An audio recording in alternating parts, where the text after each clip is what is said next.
Assalamualaikum, halo semuanya, selamat datang kembali ya. Di sini kita akan coba mengenal apa itu geometri analitik datar ya, sebagai salah satu mata kuliah yang kita ambil saat ini. Yang sebelumnya di sini memang ini adalah salah satu rumpun daripada mata kuliah geometri, dan sebelumnya juga kalian sudah mengambil seharusnya mata kuliah geometri ya. Nah, sekarang kalau kita lihat di sini apa bedanya antara geometri dengan geometri analitik. Untuk geometri kan yang dibahas adalah bangun geometrinya itu sendiri beserta tata ukuran-ukuran yang muncul di dalamnya. Nah, adapun pada geometri analitik ini lebih ke arah persamaan-persamaan yang muncul sebenarnya secara aljabar yang ada pada bangun geometri yang tersebut. Nah, jadi secara sedikit gambaran ya biar jelas, ini dasarnya adalah dari keteraturan yang muncul pada bangun-bangun geometri. Misalkan ya, kalau lingkaran kan jari-jarinya itu tetap, diameternya tetap dan sebagainya. Nah, berbagai macam aturan-aturan itu oleh para ahli coba dirumuskan, coba dibuat definisi umumnya yang sehingga nanti bisa berlaku untuk semua bangun lingkaran misalnya seperti itu. Nah, itu akhirnya itu yang menjadi landasannya. Jadi dengan keteraturan pada geometri itu, bagaimana kita mencoba merumuskannya menjadi rumus baku atau ya semacam teorema dan sebagainya yang bisa digunakan secara umum dalam bangun geometri. Itu yang menjadi kajian secara analitik di sini. Sehingga ada yang menyebutkan bahwa geometri analitik ini adalah irisan sebenarnya antara kajian ilmu geometri dengan ilmu aljabar. Dan di sini memang kita bagi dua nih, ada geometri analitik datar dan nanti juga ada analitik ruang ya. Ya, itu hanya terkait dengan bangunnya saja sebenarnya, bangun yang dikaji aja, bangun datar atau bangun ruang seperti itu. Oke, kita lanjut langsung ya, kita lihat di sini pada rencana perkuliah pembelajaran semesternya di sini disebutkan bahwa bobot SKS untuk GAD kalau saya sebutkan seperti itu ya, ini bernilai 2 SKS-nya untuk ilmu teoritisnya. Nah, jadi jelas di sini hasil akhir yang diharapkan memang ya ada yang diperoleh lah secara teoritis dari mata kuliah ini. Makanya nanti coba kita lihat pada capaian pembelajarannya. Capaian pembelajaran untuk program studi di sini ada 4. Ini kurang lebih sama dengan yang lain-lain juga ya. Sehingga diharapkan nanti mahasiswa semua mampu mengaplikasikan keahliannya misalnya dalam geometri ini dengan memanfaatkan ipteks untuk menyelesaikan masalah. Yang kedua, menguasai konsep teoritis. Memang di sini ada sejumlah teori yang dibahas terkait dengan geometri. Yang ketiga, nah hasil dari kedua hal itu nanti diharapkan mahasiswa mampu mengambil keputusan yang tepat dalam menggunakan aturan-aturan geometris ini untuk digunakan sebagai alternatif solusi penyelesaian masalah. Itu yang ketiga ya. Dan yang terakhir tentu diharapkan nanti mahasiswa mampu bertanggung jawab terhadap pekerjaannya. Oke, itu capaian pembelajaran prodi. Sekarang kita lihat pada mata kuliah di sini. Nah, di sini sebagaimana disebutkan tadi, ada sejumlah teori-teori yang diharapkan mampu dicapai mahasiswa setelah melalui perkuliahan ini. Di sini ada 9 ya. Bisa kita lihat di sana. Jadi setelah menyelesaikan mata kuliah ini diharapkan mahasiswa mampu yang pertama merumuskan dan memahami tentang garis bilangan serta sistem koordinat pada dimensi 2. Di sini ada kartesius dan juga polar. Yang kedua terkait dengan titik ya. Aturan-aturan jarak 2 titik dan juga koordinat titik. Yang ketiga dan yang keempat itu mengenai aturan-aturan analitik pada garis lurus. Yang kelima dan keenam itu terkait dengan lingkaran. Nah, yang ketujuh, 8, dan 9 ini membahas tentang bangun khusus pada geometri analitik datar ini yang yaitu parabola, elips, dan hiperbola. Oke, sudah. Sekarang kita coba lihat di sini ada media pembelajaran yang digunakan, software sebagaimana disebutkan tadi. Karena ini gabungan antara geometri dan aljabar, maka yang software yang digunakan yang paling relevan adalah ini ya, GeoGebra. Nah,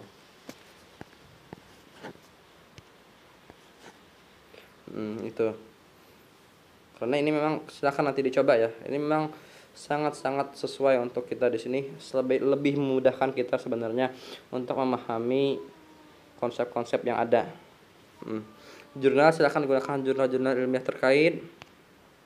Adapun ya silahkan ini hardware, dan juga tentu kita nanti ada di akhir nanti saya sebutkan ya buku-buku teks yang digunakan pada mata kuliah ini. Oke, selanjutnya kita lihat. Nah, di sini sudah dijabarkan ya sebaran mata kuliahnya itu. Ini mata kuliah persyaratnya geometri tadi sudah seharusnya. Dan selanjutnya untuk sebaran mata kuliah di sini sudah dikaji tadi berdasarkan capaian yang ingin dikaji tadi. Sudah dipilah-pilah sesuai dengan 16 kali pertemuan sesuai dengan aturan, dengan 2 kali ujiannya, UTS dan finalnya. Maka coba kita lihat sedikit dulu di sini, yaitu ini sudah ya kalau mengenai materi, silahkan dicek saja di sana. Itu sudah dipilah materi-materi per pertemuan. Nah, ini tadi bahan materinya. Adapun untuk kita coba ingin melihat di sini terkait dengan metode pembelajarannya. Nah, setidaknya saya mencoba dulu di sini merancangnya. Ada 2 bentuk ya pembelajaran yang kita gunakan secara daring ini. Yang pertama bisa dalam bentuk ini tadi, dalam daring ya, observasi materi dan video pembelajaran serta diskusi dan penugasan via internet. Nah itu, nah semacam yang inilah. Nah itu mahasiswa diberikan materi, diberikan video juga, dan diminta untuk menelaahnya, mengkaji dan mempelajari di sana. Dan di sini tentu tetap saya harapkan adanya diskusi ya, diskusi antar mahasiswa juga, dan juga dengan nanti saya bisa tambahkan kalau diperlukan di sana. Jadi diharapkan nanti pada perkuliahan ini hal-hal yang tidak dipahami, hal-hal yang mungkin masih terdapat perdebatan dan sebagainya, sampaikan secara diskusi juga, silakan nanti via internet tadi. Nah nanti ini juga masih saya belum putuskan, tapi nanti kita sepakati saja tentang penggunaan media-media daringnya. Baik itu yang pertama ini kan tetap kita, jadi kalau sesuai dengan di sini kita perlu adanya sistem pembelajaran via daringnya, semacam learning management systemnya, LMS yang kemarin digunakan. Nah itu tetap kita perlukan di sini. Hanya saja bentuknya seperti apa nanti kita sepakati nih, apakah mungkin classroom kah atau LMS UIN atau apa yang lebih familiar bisa digunakan. Namun saya sedikit kurang agak susah menurut saya ya kalau menggunakan via grup WhatsApp nih, khusus untuk diskusi dan juga penugasan di sini ya. Soalnya nanti ini akan tertumpuk dengan notifikasi WA lainnya ya, makanya tetap kita gunakan WA, tapi untuk penugasan dan juga diskusinya kita memang perlu yang lebih terstruktur nih, setidaknya semacam classroom lah. Nanti silakan nanti coba kita sepakati bersama ya. Itu bentuk pertama dari perkuliahan yang kita gunakan. Selanjutnya yang kedua, kita juga bisa menggunakan ini, juga perlu nih kita coba sepakati nanti, tetap muka dan diskusi secara daring ini. Nah ini bagaimana bentuknya. Nah ini ya, saya juga belum tahu nih untuk yang teman-teman sekalian di sini sudah terbiasa dengan Zoom kah mungkin, atau Google Meet atau yang lain. Nanti silahkan juga berikan masukannya. Kalau di sini memang ini rancangan saya juga nih, pada pertemuan kedua nanti diharapkan kita sudah bisa mencoba itu tetap muka online-nya, daringnya. Ya nanti coba disiapkan. Saya ingin tahu dulu nih, makanya tadi yang kedua dulu. Yang pertama ini saya ingin tahu dulu yang familiar digunakan atau yang lebih mudah digunakan itu yang mana terkait dengan metode-metode ataupun juga aplikasi tatap muka online ini. Namun di sini saya harap ya untuk tatap muka online ini memang kita coba rancang beberapa kali saja dalam misalnya satu subbab, misalkan lingkaran kan ada beberapa kali materi, nanti setelah selesai di sana baru kita adakan ini tatap muka online-nya. Namun ini hanya sebatas sebenarnya klarifikasi ya, dan juga kalau memang mungkin bisa adakan pengayaan di sini, pengayaan materi. Adapun diskusi yang lebih intens tadi tetap di awal seperti tadi sudah dilaksanakan pada LMS yang kita gunakan nantinya pada Classroom atau apa. Di sini lebih kita ringkas lah, ini untuk rangkuman saja seperti itu, supaya tidak terlalu banyak menggunakan ya aplikasi ini karena katanya boros kuota kan di sini. Kayak itu dulu. Itu rancangan kita terkait dengan metode perkuliahan yang digunakan. Sini sudah juga tertera indikator capaian yang ingin dicapai per pertemuan ya, supaya nanti menghasilkan CPL tadi. Nah, sedikit juga hanya yang penting ya, kita sedikit bahas mengenai penilaian. Ini karena online. Kalau sebelumnya kan penilaian itu ada 3 nih, tugas, final, dan middle. Maka kalau online ini saya lebih cenderung sebenarnya yang menggunakan 4 metode penilaian nih. Jadi selain middle, final, dan juga tugas, juga ada penilaian terkait dengan kehadiran atau keaktifan di sini. Sana dari 10% itu ada bobot untuk keaktifan. Sisanya itu kita bagi rata, dan bentuk penilaian juga ya yang paling memungkinkan memang tetap penilaian esai ya, penilaian terkait dengan untuk tugas.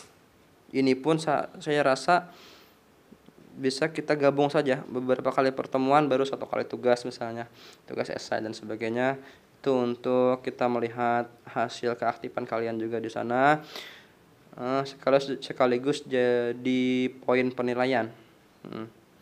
Saya masih merancang, saya masih menyesuaikan juga untuk penilaian tugas ini, apakah nanti memang seperti itu atau kita melihat penilaian di akhir nanti, yaitu dalam bentuk portofolio terhadap yang sudah dipelajari.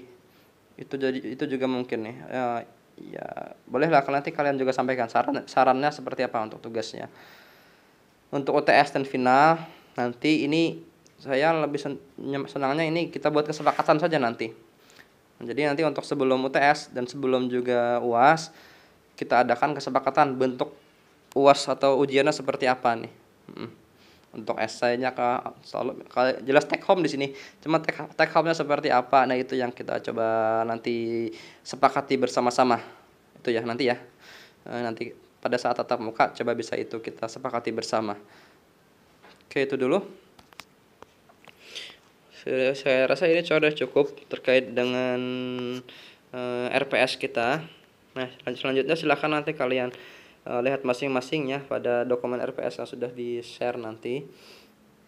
Sekali lagi di sini tadi minimal ada, nah contoh di sini kan, misalkan pada pertemuan ketiga kita adakan video saja, misalnya video dan materi. Pertemuan keempat juga video. Nah, kalau di sini kan pada pertemuan kelima baru kita adakan lagi misalkan dengan tatap muka online-nya. Begitu juga seterusnya ya. Nanti kita silakan dicek saja kesesuaiannya. Ini sudah juga tertera mengenai materi-materi yang ingin dipelajari. Hal-hal lain saya rasa yang masih belum bisa dipahami terkait dengan RPS ini, silahkan ditanyakan ya via WhatsApp, boleh saja sebenarnya dulu. Nanti kalau sudah kita bentuk LMS-nya, nanti kita lebih cenderung diskusi lebih lanjut di sana nantinya ya.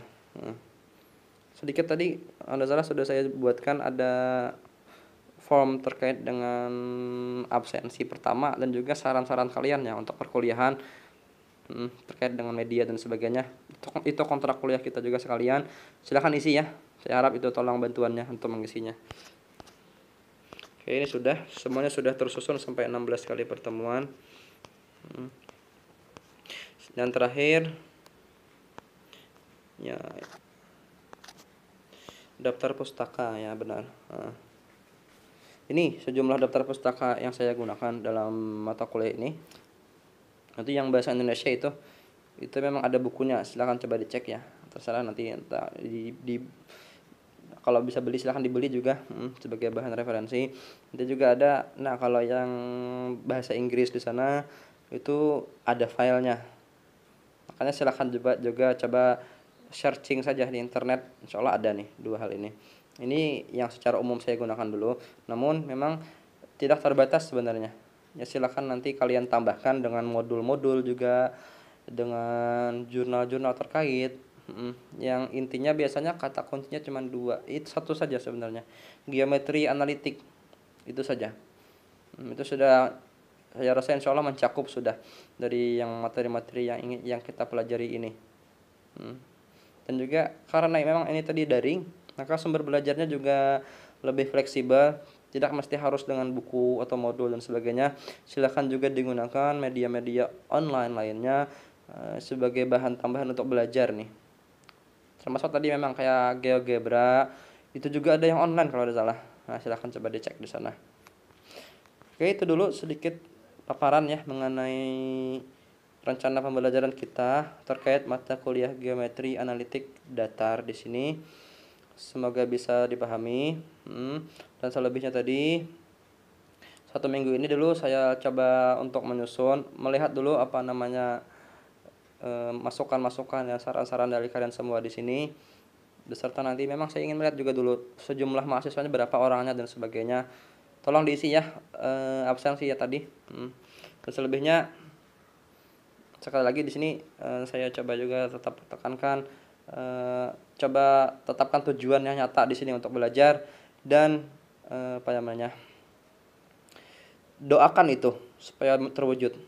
Oke, itu saja dari saya. Terima kasih, semoga bermanfaat. Assalamualaikum warahmatullahi wabarakatuh.